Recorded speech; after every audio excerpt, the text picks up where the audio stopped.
Good morning. Welcome to the August 5th, 2020 CNI Committee, Curriculum and Instruction Committee for FCPS. And I don't have my agenda pulled up. We're going to read public comment first.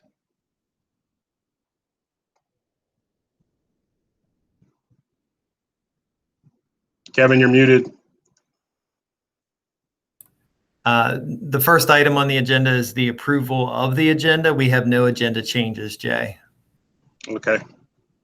And the second item is for public comment. There are two items of public comment. I'll go ahead and read them both. The first one is from Jessica Miller. I'm a high school teacher in FCPS as well as a parent to an elementary schooler in the system.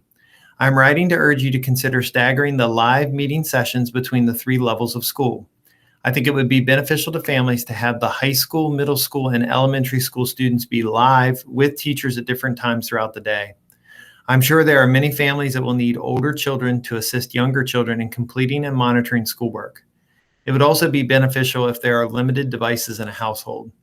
I agree with your decision to go all virtual, and I think it is the best plan right now, but I think that if we can make this a little easier on families, it would be appreciated. Thank you for your time and consideration. The second item for public comment is from Megan Hardesty, and it says, I am a firm believer in the numbers and they don't warrant any closings. Please do not also let them miss their sports. Those are the only two we've received, Mr. Mason. All right. Thank you very much. Pulling up my agenda. Yeah, the next item is the approval of the draft minutes, Mr. Mason. All right. Any changes to the minutes, Ray? Nope, I have no changes. Okay. And Ray, do you have any comments?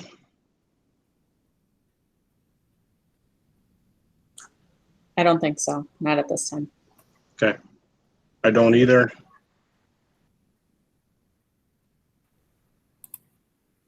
Local assessments update.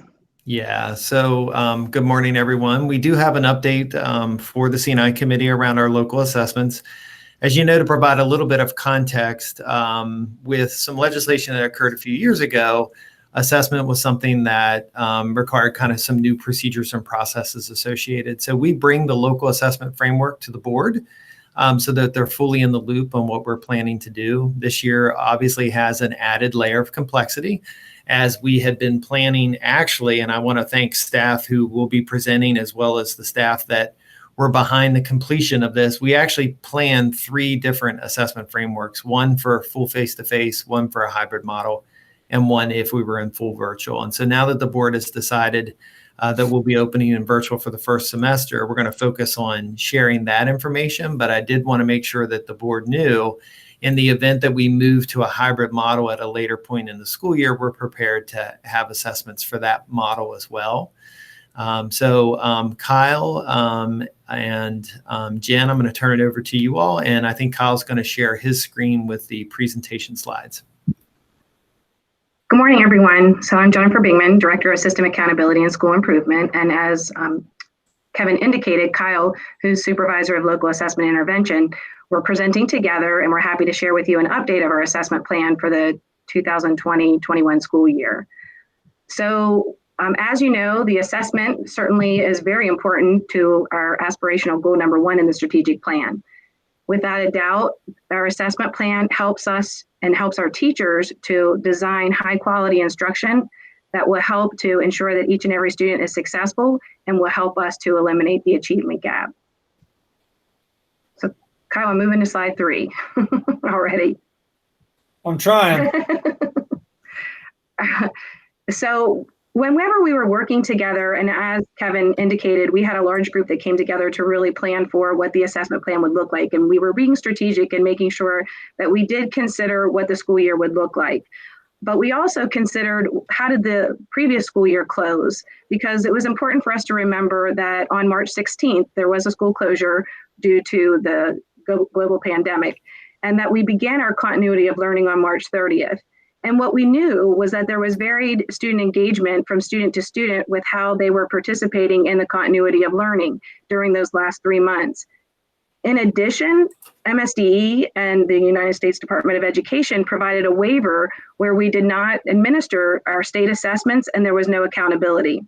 All of those things were considered as we thought through what should our upcoming assessment schedule look like. We also wanted to make sure that we planned for how are we going to determine each student's performance early in the school year so that we would be able to provide teachers with information that would help them to design their instruction to meet the needs of each and every student. Also, really important in our planning was the guidance that MSD provided from the Maryland Together Recovery Plan, where it stated a requirement is that each school system across the state would need to determine where each of their students are instructionally and to identify the gaps in each student's learning and then prepare for a plan for success for each and every student. This guidance, as well as the way that the school year ended, helped us to inform what should our plan look like for this year. And we're going to talk more about that later in the presentation. We also really considered that we wanted this to be a comprehensive approach. We wanted to make sure that not only do we know where the students were starting the school year and where their previous performance had them at this point, but we also wanted to make sure that that information would help to determine how we may need to intervene for a student as necessary, and also how we may need to extend the learning for each student. So we wanted to be able to provide that information early to determine how we were going to successfully meet the needs of each student. In addition, it's very important that we progress monitor throughout the school year. So yes, we need to gauge where students are in the beginning, but we need to progress monitor and make sure that they're making adequate growth throughout the year. And then finally, being able to look at how the students ended the school year to be able to determine how their growth occurred. That caused us to expand the use of our Performance Series Express assessment. We've currently used Performance Series in FCPS for the last several years, but it was a limited use. It was limited to, we did a census administration at grade 2, 5, and 8. It was helping to really kind of give us an additional measure that would help to inform where students are at those particular grade levels in the articulation process. We did that based on, like Kevin was talking about, the More Teaching, Less Testing Act, where we were making sure that we weren't assessing too much, because it's always important for us to make sure we're maximizing instruction and we're not utilizing that time just for assessments. So that was the reason for the decrease in the use of that assessment. But based on this information of where we ended the year, as well as MSD guidance, we needed to expand the use of the Performance Series Express. And so we're going to be administering that in grades 2 through 10 at the beginning, middle, and end of the year. This assessment is a web-based computer adaptive assessment. It's diagnostic, and it can be administered from home. Each student would be provided a scale score that is norm and criterion based. It provides our teachers with actionable data that will provide them with progress on curriculum standards. It provides an overall national norm performance levels, as well as gains analysis. The teachers will be able to utilize these data during their accelerated learning process meetings that will occur virtually, that will help them to inform their instruction and tailor it to meet the needs of each and every student. It will also help to determine for students that we need to intervene and so provide extra support, as well as those students who we would need to extend and enrich their learning experiences. So it will provide for that as well. It will also help to inform their progress monitoring throughout the school year, and then will help us to make sure that we know where their growth occurred at the end of the year. Okay, the plan for kindergarten and first grade. On the reading side, we're going to utilize our universal reading screener. That is the Dibbles assessment for foundational reading. And so that will be administered in kindergarten and first grade. And on the math side, kindergarten has snapshot benchmarks that can be done in a synchronous environment in a virtual setting. Teachers will listen to kids say, for instance, count to the number 20 and then rate how far they're able to go without making an error. So those kind of teacher to student interviews and listening to the child interact with numbers can be done in a synchronous environment in kindergarten. First grade, we did get that actually added for first graders with performance series in math. So we will have all those benefits that Jen expressed for grades 2 through 10 with performance series. We'll be able to get that at the first grade level for math as well. Our other universal screener is our Universal Strengths Finder. We use this at grade 2 to determine the best placement and programming for each and every student. It consists of 3 measures. You have the cognitive abilities test that measures the student's aptitude for learning. You have academic achievement, which will be able to utilize those performance series scores and other data that we may have. As Jen mentioned, we did not have state testing last year that typically would go into our academic achievement measures there. We do have some benchmarks from last year. We obviously did not get a final benchmark for the year, but there's several different academic achievement scores that go into that particular portion of the Universal Strength Finder. And then we always have a teacher feedback portion. It's really important to have these 3 measures as a way of looking at the child as a whole learner. If only looking at one of these measures, we will miss out on identifying kids and getting them proper placement and programming. When some students don't test well, so only looking at academic achievement, we are bound to miss some students. For some students, they present disciplinary behaviors that may challenge the teacher's view of that student, and maybe the feedback from the teacher will be skewed by what behaviors they see in the classroom instead of the child's actual ability. And then when you throw in the cognitive development score from the COGAT test, we can see not only where is the student at, but how quickly they're capable of learning new concepts. And so when you have all 3 of those measures, we have a much more accurate way of looking at placement and programming. And the cognitive abilities test is something that can be handled and delivered online. Our benchmark assessments have historically been part of our local assessment schedule. They allow us to evaluate student performance from classroom to classroom, school to school, consistently. They are administered in the same manner in each school, and of course the test items are the same. We're able to compare performance results. We use those results at a systemic level to look at the achievement of schools and see where more support may be needed. Of course, the benchmark assessments provide drill-in information on individual students, individual standards, individual test items to help guide their instruction. These benchmark assessments next year will fall under formative assessments. They are not part of our census administration. Curriculum specialists have worked very hard to create blueprint courses to help guide the teachers through a very different year of learning that our students will see. And these benchmark assessments have been embedded into the course, so it's part of the teaching and learning in a natural and organic way. It won't be a stop everything and test type scenario like a historic benchmark. So they've been infused in the curriculum guidance, and curriculum specialists will help guide their teachers through the proper use of those. From a systemic lens, as we mentioned, we will be relying largely on performance series, beginning, middle, and end of year to track student progress and make sure our students are progressing throughout the year. Jen alluded to the more teaching and less testing. We have our district committee on assessment that meets regularly throughout the year. Every other year, we deliver a report to that committee that goes over each of our local assessments. They are all held up to a rubric that looks at these criteria, and we determine should this assessment continue to be something that is census testing and offered to our students and teachers, or has this test now become unnecessary, or is it going to be replaced by a different assessment? So you see the criteria there that we hold all of our local assessments up to. The last update to the DCA was last summer. We'll go through the course of this rubric scoring with several stakeholders for each assessment this year, and the next update that will be delivered from the DCA will be next summer.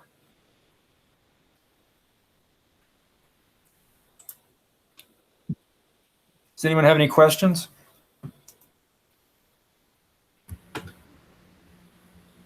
Ray, go ahead.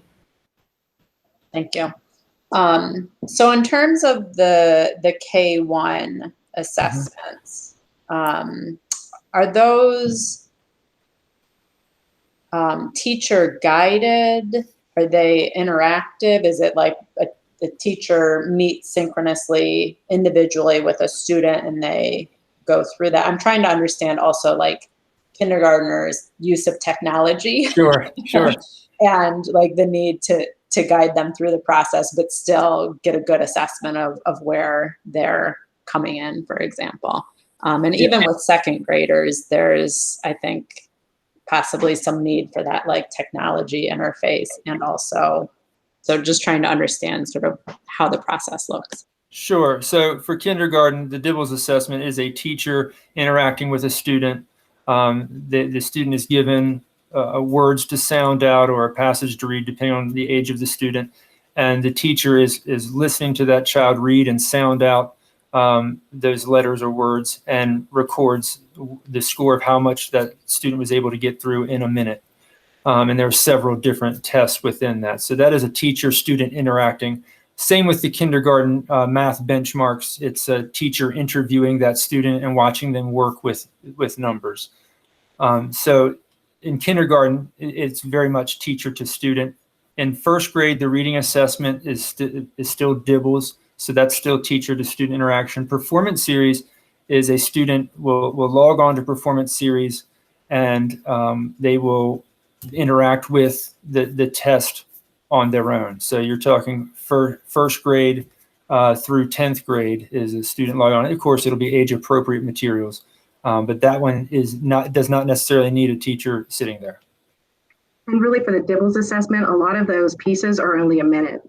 So it's not long assessments that take a long period of time. They're short minute assessments that help to gauge how the students are performing with their reading, and will help to identify if there are reading difficulties that we need to intervene and support the student with.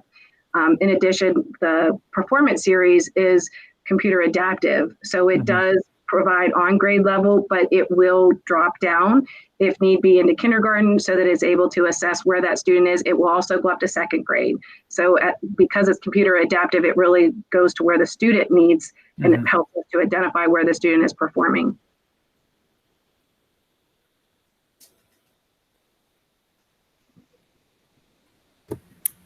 Any questions, Jay? I do. What does scheduling look like for teachers and families? And then what does it look like if we're in a hybrid method? So are you talking about how we would schedule assessment times, or just schedules in general, Mr. Mason? Scheduling times to do the assessment. Are you going to email the parents? Are you going to send out a Google Doc? What does it look? How do you determine who goes when? So every student, every teacher is going to communicate to families what the schedule is for their synchronous times. And then there's flexibility throughout the entire week where a teacher can also schedule an additional time for this assessment. So I think the way this probably would work most naturally, so I'm thinking about a second grade classroom. If I'm just now have met with my class to do some direct instruction, I might say, I need so-and-so, a student in my class, to stay on when everybody else disengages and goes to do their work. I'm going to stay on with that one student, do their DIBELS instruction. All of these have a window of time where we can get them done.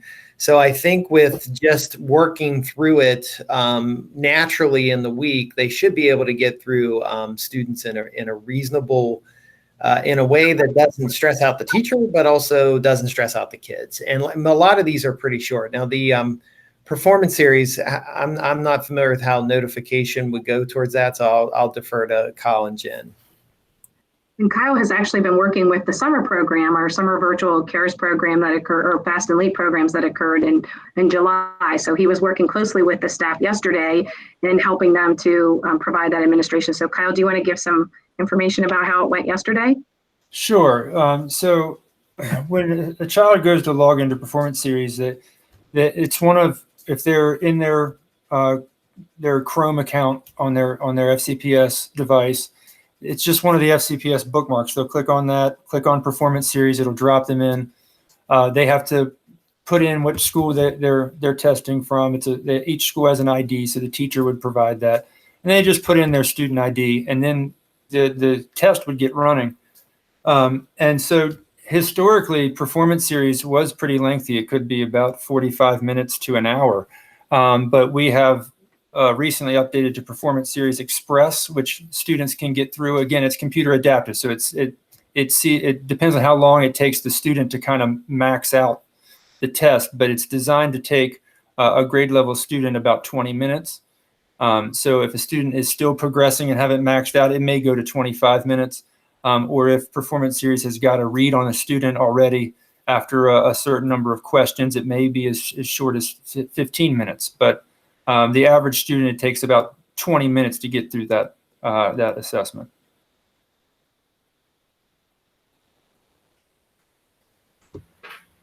Have we thought about what this looks like in the hybrid method? Is that going to change at all? Is it still the same? No, the hybrid would be fine. I mean, students, we've done this in grades 2, 5, and 8 for years now. We're just expanding this to 2 to 10 so we can really get a read on where our students are starting the year after this finished this past spring. I think it's really important to get a read on where they're at.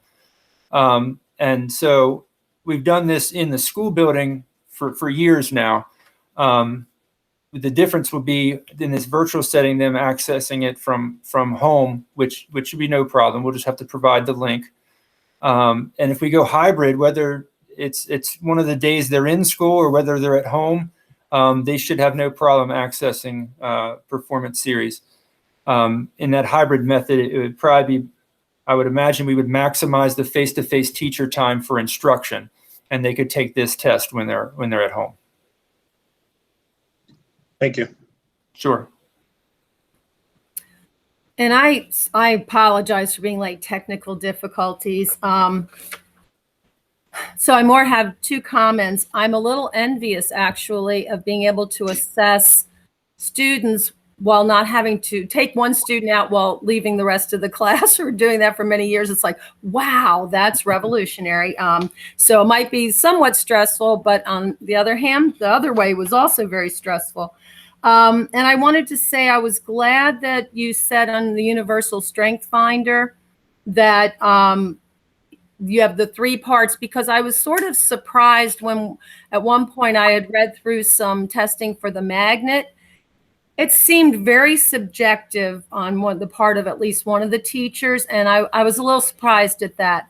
And so I also wonder, I guess my question would be, are teachers instructed in how to write objective comments?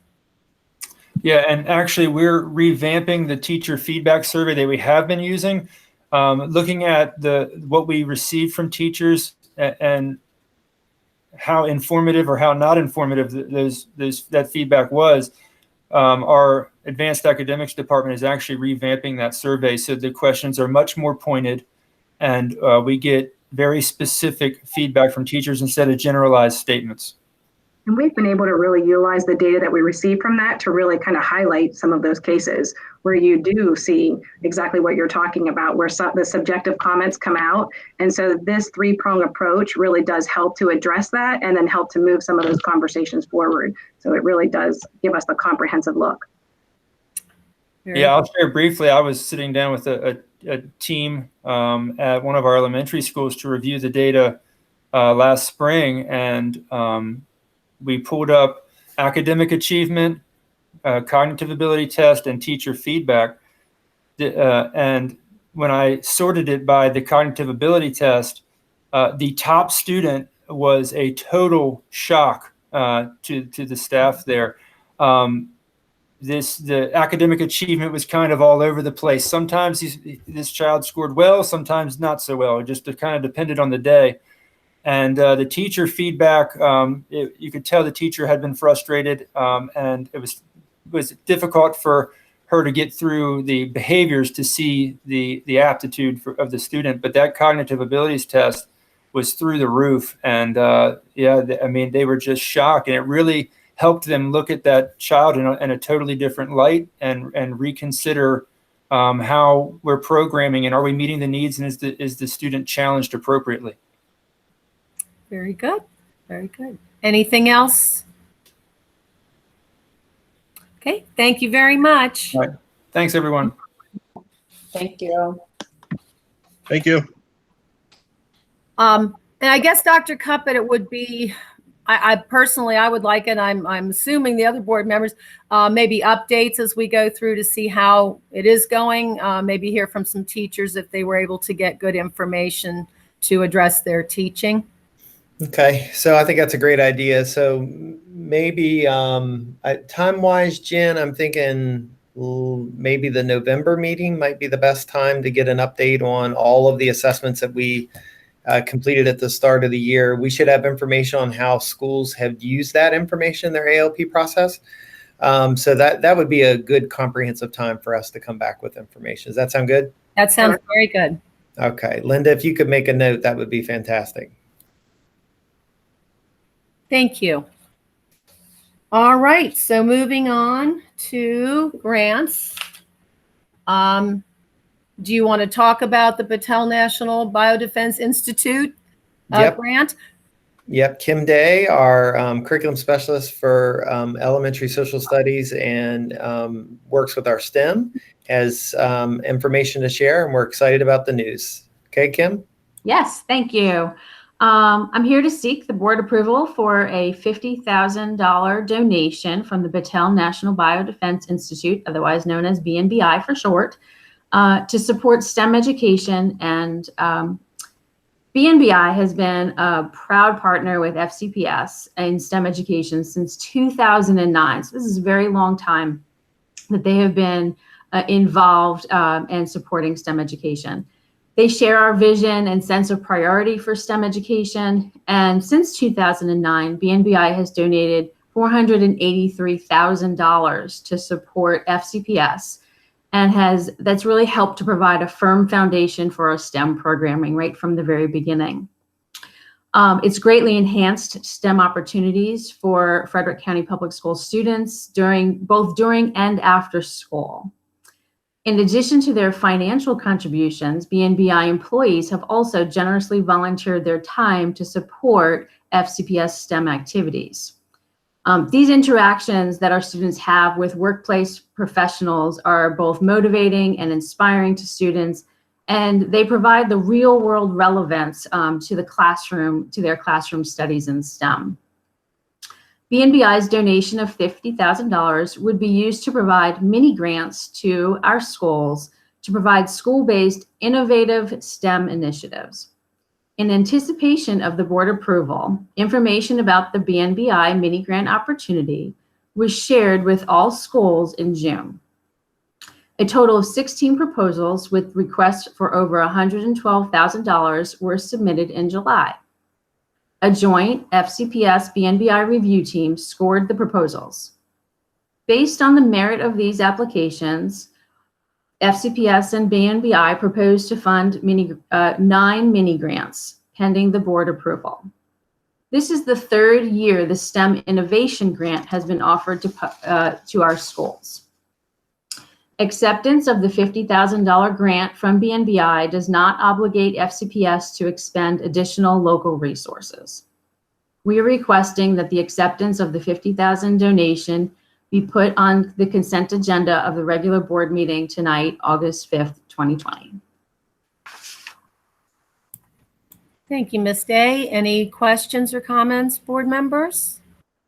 I have one question. I was trying to look it up. I'm not sure if anybody here can answer it. I believe Battelle was one that was working on their company itself to cleanse or be able to reuse personal protective equipment. And I was trying to look it up. I couldn't find it, but that kind of struck me one time. I know they were doing something to help fight COVID.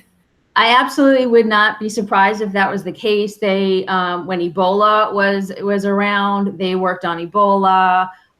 They work on a lot of the high-profile health hazards in our society.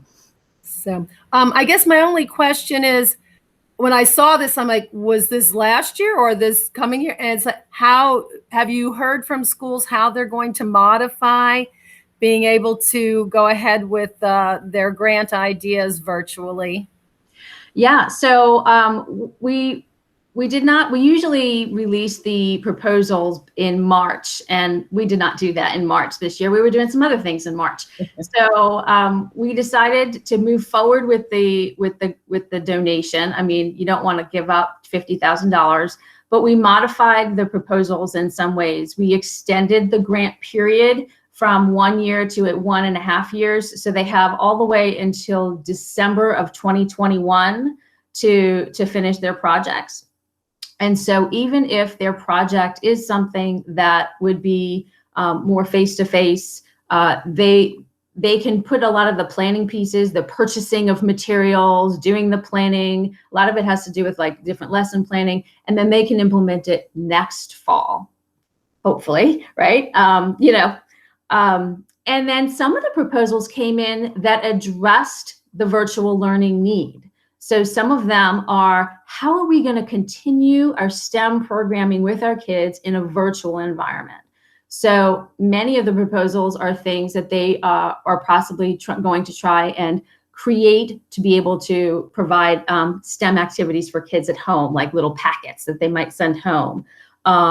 So some of the teachers were very creative in like, I want to solve a problem, which is what STEM is all about, of I want to continue STEM with my kids when they're at home and I'm, not with them every day. So some of the proposals were just exactly that. How do we provide programming in a virtual environment? Very good. Thank you. Anything? I have one. Is it normal to get, and I'm assuming this grant is just for the BNBI, they're $50,000. Is it normal to get $112,000 in requests? And is there any way to fill that gap? Yeah, it is pretty normal that we always have we've been able to fund about, it's depending on each year how many you actually get. This year we upped the amount that they could request up to $15,000. So we had some high ticket items that came in. We ended up funding one project for $10,000. They had requested 15. We just thought we wanted to be able to provide more schools access, and so we were able to skim a little bit off the top, and they'd still be very easily be able to implement their project. I don't know how we fill that gap, right? We're always trying to find STEM grants for schools, and we let them know about them. They're on our STEM Curriculum Now webpage. So we're constantly trying to provide, allow them to access those things. There's MSDE grants, like our robotics teams access our MSDE grants. And so, there's always a need, there's always a want. Our teachers are very creative and they have lots of great ideas, and they're always trying to fund their projects. Kim, can I follow up in response to that? This is Doreen Bass, the grants coordinator. And we have found over the past several years since BNBI began awarding these grants that schools that weren't funded through BNBI tend to submit applications to our Community Foundation Gift for Education Fund. And so we piggyback things like that. And then the schools do contact me to see if there are other funding resources. So schools are getting pretty savvy about asking for money and who to go to for help. So we try to get them covered, Mr. Mason. We do. Great. Thank you both. Yeah, thank you for all the work you do on this and for giving us that information. Anything else? Well, it's very exciting. I look forward to, I know we can't have at this point an in-person like they've had before to showcase, but County PTA managed to online showcase the reflections entries. So maybe start thinking of something like that, because I think that would be very doable. Yeah, we would love to be able to showcase the projects and last year's projects as well. We had to put that on hold. It would have been in June.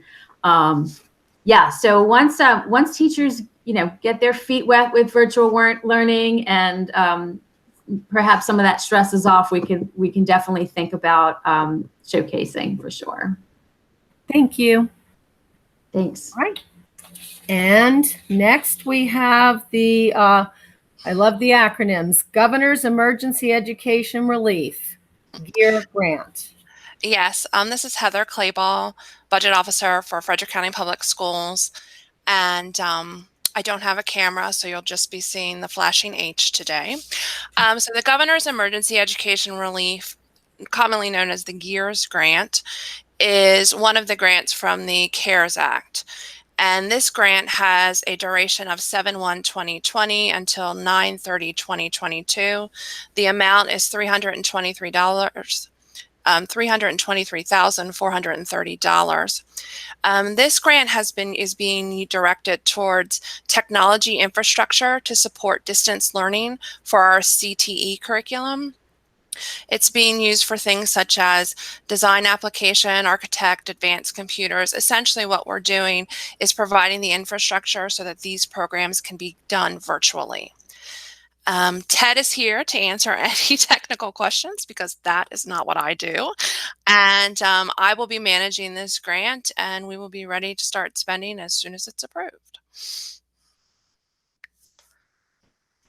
Anybody have questions for Ted or Heather? I think my only question, I think this is probably more for Heather, but feel free to jump in, is that I see the non-public transfers on this. And is that because of the U.S. Department of Education's ruling? Yes, so the any grants that come from the U.S. Department of Education require an equitable services component. And so this grant and our ESSER grant that we discussed last C&I committee do require that. And so it's proportional based upon enrollment. And Doreen Bass acts as our equitable services liaison to the various schools throughout the system. Follow up to that, were we looking at it initially just with Title I numbers, and then it became everybody? Is that what I'm remembering? So yes, so the original information that came down from the United States Department of Education was that you were to do it based upon total enrollment. But then our MSDE board voted that it would just be based upon Title I enrollment and the farm students that were enrolled within Title I school boundaries. But then the U.S. Department of Education issued a memo that is currently the law of the land, and it's now based upon enrollment. Now, several states are participating in a lawsuit to change that. But we are moving forward with the current guidance provided by USDE. Thank you. And Ted, maybe for you, if you could just give us an idea of what, as Heather says, not her area, but maybe what capability this will give us. Yes, so thank you for the time. The grant proposal and what we are asking for is to help us with the initial infrastructure setup of some really recent technology capabilities that would allow students to start using their Chromebooks as what we would call a thin client or as a terminal. So for a lot of the CTE programs, they require the use of software and applications that just Chromebooks cannot run. They require a lot of local processing power and memory and things like that. So that's why we have to maintain desktops and laptops in labs and things like that for these programs. Given the current distance learning environment, that presents a serious problem for some of our students.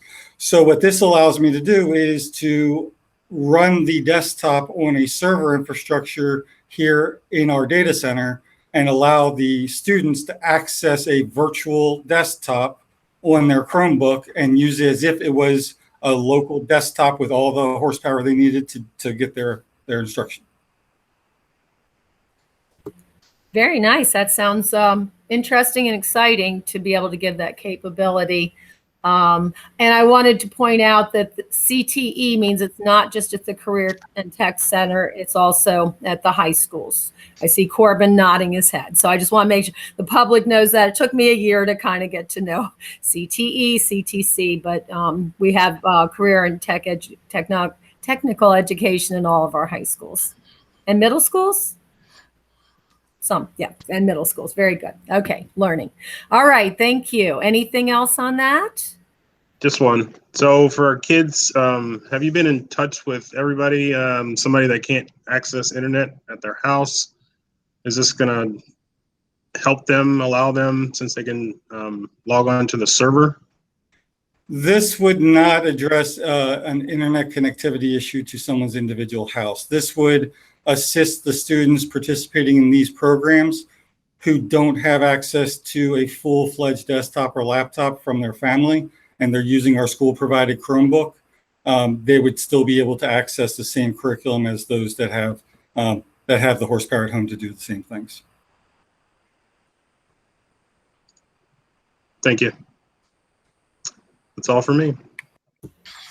Okay, there's nothing else. We will move on to the $4 million one plus that I remember Heather telling us so that they were working on, maybe at our last meeting, and here it is. So take it away. Yeah, so this is the technology grant that is also part of the CARES Act.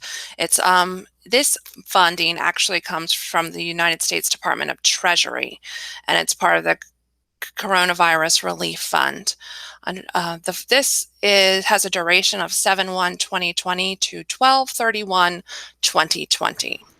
And it is $4.8 million, and it is directed towards technology. Some of the spending that we will be doing is for teacher and administrator desktops. During our continuation of learning, we realized that the technology that we had available for our teacher and administrative staff was lacking, and so we're going to be working on replacing some of that. We will be able to complete the CTE virtualization. We will be upgrading, or actually replacing, student special education technology in the form of their iPads, doing some technology replacement upgrades for our augmentative communications technology, providing some multi-factor authentication for our students, especially some of our younger students who wouldn't have remember their passwords or capability to do their passwords. It also helps us with some network storage that we will definitely be needing. There's a portion of the funds will be helping with vehicle maintenance and geolocation, so that as you well know, our buses were used in a very different way during the shutdown, as they were part of our food and nutrition services with the distribution of food. This will give us an opportunity to track those vehicles in case there's an issue. And then we also have funding for our digital content streaming. As I said, this is a very time-sensitive funding. It's $4.8 million. I know that Ted's team is already running into issues with receiving technology. The Department of Treasury, usually you have to have expended the funds, but we have been told as long as the funds are encumbered, we should be able to receive our reimbursement, knowing that the supply chains are stressed to the limits when it comes to technology currently, since all over the United States people receive these grants, not to mention everything else that's happening. Okay, any questions, Ray? Yeah, so I guess to Jay's question just before this about the year's grant, is there any portion of this that's available to or dedicated to connectivity, internet issues for our students and teachers? And if not, are there other, I guess, what other options are we exploring around the connectivity? Because a lot of this seems to be focused on hardware and devices, which is all great and necessary, but I think the connectivity issues still might be remaining. And so just curious about strategies to address that. Completely understand. With the limitations of the grants that we were applying to, especially this one, and as Heather said, the quick turnaround of when we have to receive on the items we are purchasing and things like that. There were many items that were on the original list that we had to nix off the list because we just couldn't guarantee we would get delivery before the date. And if I couldn't guarantee it, then we couldn't go forward with that one. So there were a number of items that were moved off the list. When it comes to network connectivity, that is an ongoing expense. That's not a one-time cost. So if it was a one-time cost, these types of grants could be used for the one-time cost portion. But really, since everything needed at the time to be expended by October 31st, we would really have August, September, and October worth of bills covered through this grant. And that really wasn't a significant amount. To answer the second part of your question as to what's being done to facilitate network connectivity for those in need, in the spring, we purchased and deployed over 1,000 Wi-Fi hotspots through T-Mobile that meet regulatory compliance standards for the students who needed it. We wound up having enough for anyone who requested them to get one. There is the Comcast Internet Essential programs for those with financial hardship to be able to get reduced cost internet connectivity to their homes if they have the infrastructure in place for Comcast to get to them. My team went out to 2/3 of Frederick County Public Schools locations. We bought the infrastructure necessary to run externally gridded wireless access points out into the parking areas. And we communicated out heat maps to show this is another avenue. So if you can see the pattern, we're trying to no one size fits all option here. We're trying to hit as many options as possible. And hopefully one of the options is sufficient and good enough. I do understand that there is additional complications with the Sibyllsville area. As an example, Sibyllsville Elementary School is the most expensive school I have to connect to the internet of all FCPS schools because I have to run fiber down from Pennsylvania. We don't connect via our normal franchise agreement with that location because they won't run it out to there. So Sibyllsville Elementary School is one of the first we added external Wi-Fi hotspots. They also don't have good cellular connectivity in that area of the county, so the T-Mobile hotspots don't work so well. We've been negotiating with a couple other vendors and actually I was on a call at 11 o'clock last night. We were placing an order hopefully today to get a couple of Wi-Fi hotspots from another vendor that we believe has a tower that can hit a portion of that area with at least some reliability. So when we get those in, I'm hoping to have a couple of devices dedicated to make available to Sibyllsville Elementary School and to the Sibyllsville area families for those that need that type of assistance as well. So we're still troubleshooting and identifying where the needs are. And as we find out about gaps in what we've done, then we're looking and researching and trying to find the next way to go. And we're not waiting for people to come at us. We're continuing to just try and improve the services we're delivering constantly. So we are hopeful that it's good enough, but I cannot provide a guarantee for all households in Frederick County. And that is really where the crux of the issue is. Jay, I know you had a question, but I just want to piggyback on some things that have been said. I'd like to remind everybody to contact the FEC. Commissioner Jessica Rosenworcel is a big promoter of getting rid of the homework gap, she calls it, and expanding E-rate and getting broadband expanded around, the infrastructure. And she's only one of 5. She needs 3 votes. So please look up and contact FEC commissioners about that. Also your Congress people and senators, they can put pressure on. And I'd also like to say that, yes, I experienced the Sibyllsville lack of connectivity myself a number of years ago when visiting a friend and got lost. And a park policeman from DC had to loan me the sat phone because that was the only way you could communicate. So I know that Allegheny County has major difficulties because of their topography. And on a state board meeting, I had heard them say previously that they partner with, I believe it's AT&T, who provides their emergency services. And I assume there's some satellite phone kind of thing. So I know you know all the things, but I know Allegheny County has these issues, might be something to contact. Go ahead. I just also wanted to throw in there, the state has the rural broadband initiative that they have been working on over the past couple of years. In response to the recent COVID crisis, the governor did allocate more grant funds to that program, and it is designed to identify gap areas throughout the state, such as Sebillsville, Allegheny County, and neighboring counties. We are in touch with the Rural Broadband Network Project Office.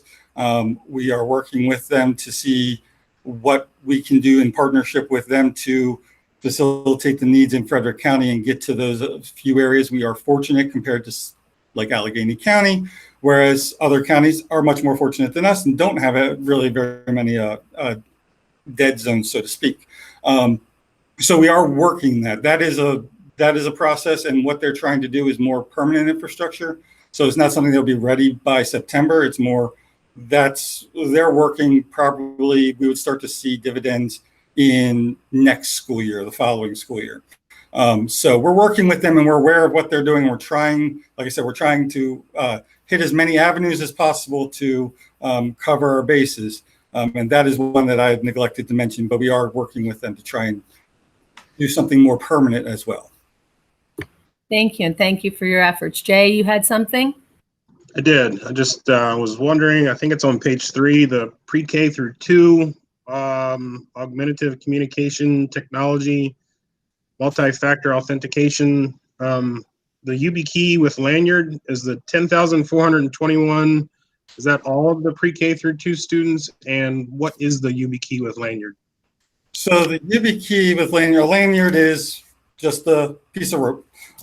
But we figured we would include that within the grant purchase. The YubiKey is a little USB stick that you can connect to the end of a lanyard.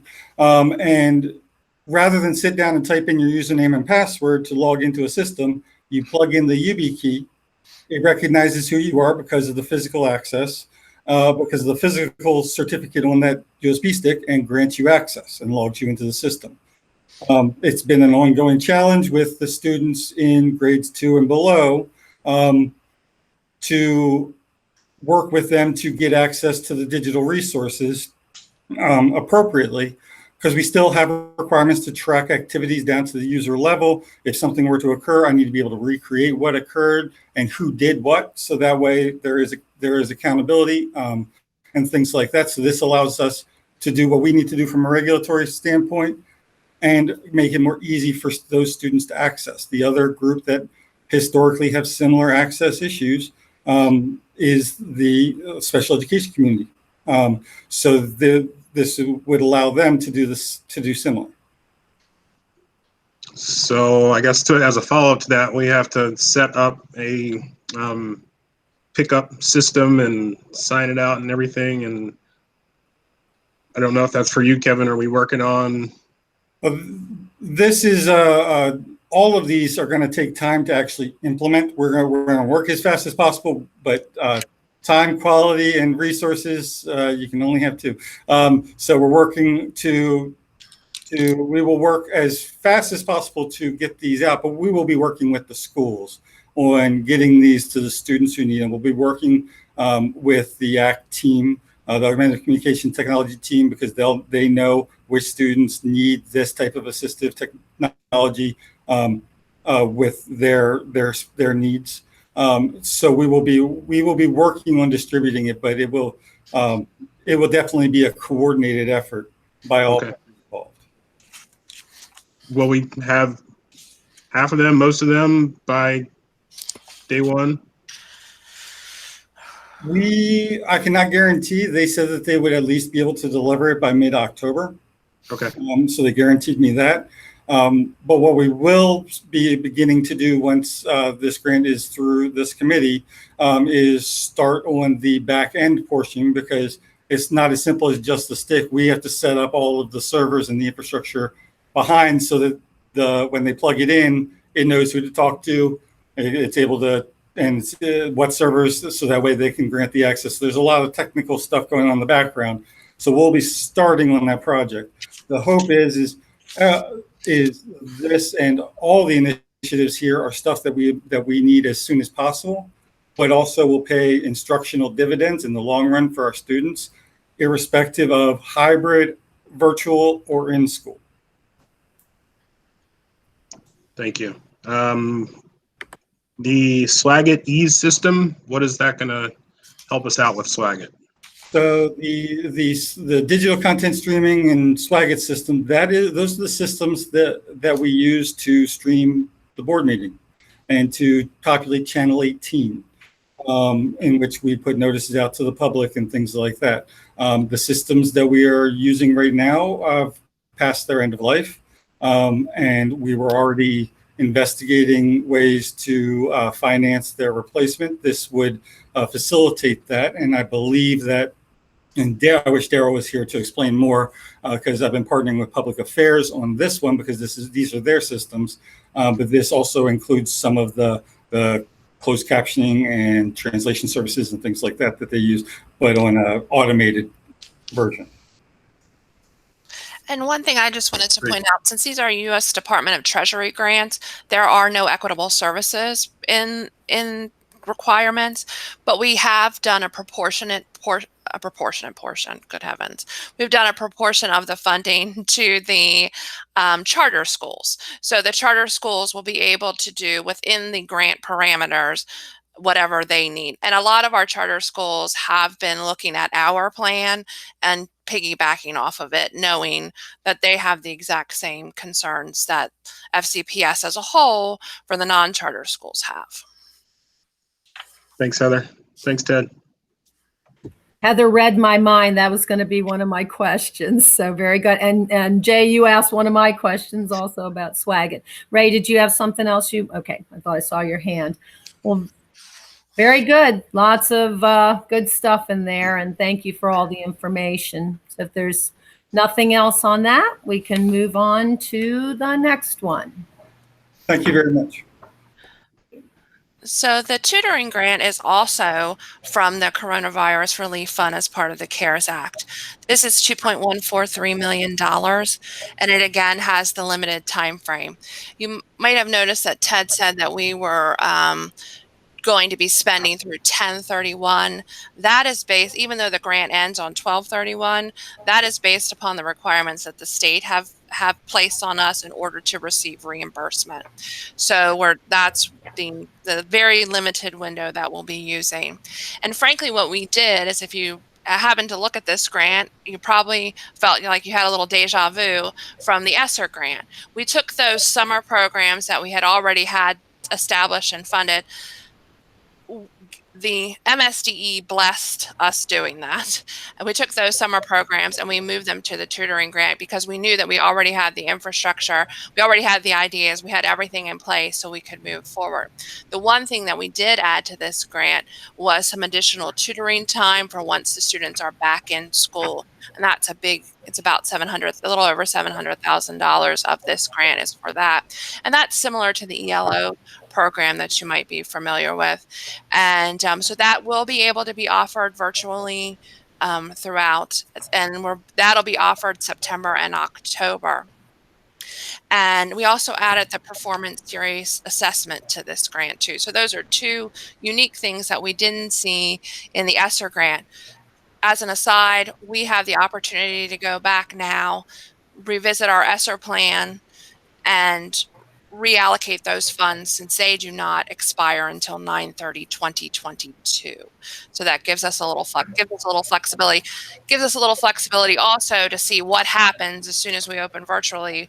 We may need to redirect our funds for those grants. So that's the tutoring grant. If there are any questions, I know Doreen and Jen are probably here to answer the technical things about those grants. Jay, you have a question? I do not. Okay. I did have the opportunity to attend virtually one of the summer programs at Crestwood Middle, and I was very encouraged to see what could be done with synchronous instruction with the students. So anything, Jen, you want to add about that, or what went into all that? Dorian? There's one thing I had wanted to mention. We have been seeing phenomenal attendance rates in these programs. You know, our FAST program was flipped over from in-person to virtual, and we've been tracking attendance for FAST over the years, and the online attendance is blowing the in-person attendance out of the water. We are so, it's not what we expected, but we are so pleased. And I think it really speaks volumes that parents and kids want to be engaged. Yeah, I would definitely say that the teams at each school really did work really hard to create the program that would be best for the students and to identify those students who needed it. And so I've heard great things from each school as to the structure of it and the participation from the students. And we're excited to see how the students end as this week, as the end of the July program. So our buses for our mobile literacy lab did start running today.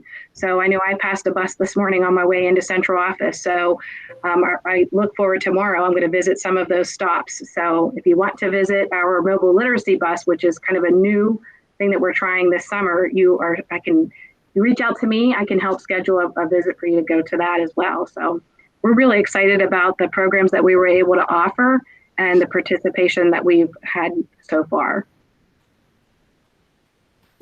So I didn't even think about that. So that's an expansion from Valley Elementary, or that's the mobile literacy unit from Valley, because Ms. Barnes is now an assistant principal at another school, correct? Correct. We mirrored what she had created, and we mirrored that, and we expanded it to the same schools that we have currently for our Fast and Leap and the additional schools that we had added to it. So they're doing 3 stops for each one of the schools, multiple days during the week, and they get off the bus and they're going to spend 30 minutes with a group of students there, and then they'll move to the next stop. So really excited to see how this works out for us. And right away I'm thinking, okay, they can be outside, but I know a lot of that was done inside. So how did they provide safety precautions? Many of the stops are actually at a pavilion for the neighborhood. So they're going to be spreading out under the pavilion. They have tents and just taken beach towels and things like that they can spread out. Each student has their own material bag so that it's no sharing of materials. So we used like the money that we spent, we used to make sure that each student had their own materials. They have all of the cleaning supplies that would be necessary and all the protocols and structures in place. And everything should be set and ready to go. Good. Safety first. Got to educate it, but safety first. So thank you. Karen, I did have a question or two for the grant. Are there, what are the target number of students for each of the schools or for these sessions? Is it just school-based? Like, do you have a specific target, or what are the performance metrics that we're looking at for each of these?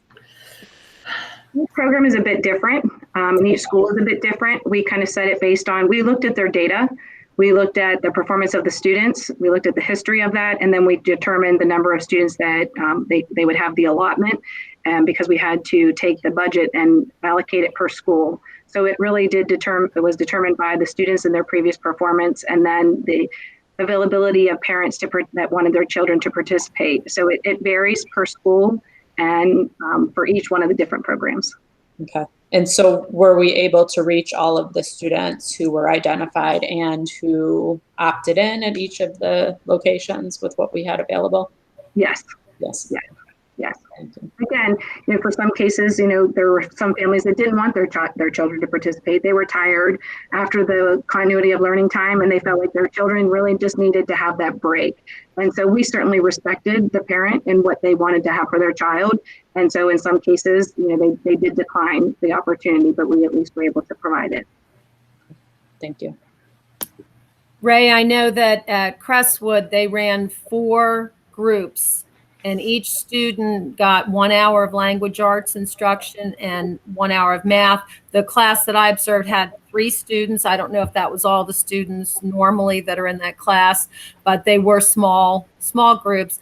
They used Pear Deck, where the teacher could see them actually drawing lines on their Chromebooks, which I couldn't see watching. So she knew if they were finding the right information to support their answer before they verbally gave their answer. The one interesting thing that came up, and Alex Reefer had mentioned this, middle school students don't always like to read in front of other students, but they can shut off their camera, have their little avatar there, and then read. And they're so much more willing, some of them, to do that. So it was like, yay, one positive outcome where they couldn't do in the regular classroom. So just like to find those positives. But I was just really impressed with the ability and the amount of interaction and what the teacher could see and how she could lead them through, and started from very basic literal questions to having to infer and synthesize information to answer about octopuses. So. Ms. Gallagher, I can answer your question about the number of students that we're working with. I had to look for it. So in the elementary plan, and this would be for all of our elementary virtual programs, that would include our FAST and the programs that are the schools that are funded through the tutoring grant. So it's a total of 8 elementary schools, and we have 580 students. We also have 300 students at Hillcrest, and that's funded through our LEAP grant. In our kindergarten through 2nd grade, which is all funded through the tutoring grant, that's another 8 schools and a total of 400 students. And then our middle school, we have 4 middle schools, and it's a total of 440 students. So we're serving a lot of students with between our multiple funding streams. We're serving quite a few. Thank you for that. You're welcome. Anything else? Anyone else? I want to say I'm just heartened to hear. I mean, not a surprise that you all work very hard to implement things, and between our budget people finding every revenue source, and Doreen looking for those grants, and people implementing them, curriculum, it's just, and technology, it's quite amazing, and very heartening to hear how many students we've been able to reach even in these times. So thank you all for your efforts and all the work that you've been doing. People think this is, everybody's kind of kicking back, and I know for sure that is absolutely not the truth. Kevin's laughing. Like, your days are probably much longer than they actually were before, but we do thank you. So anything else for the good of the group? Agree with everything Karen said. Thank you all. Appreciate it. And so, Kevin, I think it's just future agenda topics. If you have anything on there you want to address. Yeah, we'll certainly add the item that you had asked about at the November timeline. Linda, what do we have on schedule for next meeting? We have health and physical education updates and Family Life Advisory Council updates. Okay, so that'll be Jamie Hitchner and Brian Griffith will be in for that one. And it's been a while actually since we've done a Family Life update, so that'll be very timely. Okay. Okay. Yeah. Well, thank you all. We appreciate it. Thank you. And again, my apologies for running late. Oh, technology, and but it finally got it together. So, all right. And I'll see the board members later, and anybody else. All right. All right. Thank you all. Thanks, everybody. Have a good day.